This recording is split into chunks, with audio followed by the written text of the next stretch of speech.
खरं तर हिंदू हृदय सम्राट बाळासाहेब ठाकरे हे आमच्यासाठी दैवत आहेत आणि त्यांच्या मृत्यूच्या संदर्भात बोलताना खरोखर आत्ताही हातपाय थरथरत आहेत, कारण ती आमच्यासाठी फारच भावनिक गोष्ट आहे.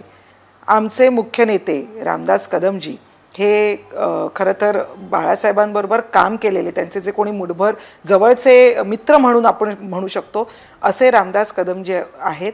आणि त्यांनी जर काही गोष्ट सांगितलेली आहे जी खरोखर धक्कादायक आहे, ती गोष्ट ही खरी आहे खोटी आहे हे नक्कीच लोकांच्या समोर येणं गरजेचं आहे. कारण ती खरोखर त्यांनी ज्या पद्धतीने सांगितली आणि त्यांनी आज मला वाटतं प्रेस कॉन्फरन्स घेऊन देखील सांगितलं की मला ही गोष्ट बोलायची नव्हती, परंतु ते ओघाने माझ्याकडून बोललं गेलं, पण ती गोष्ट खरी आहे.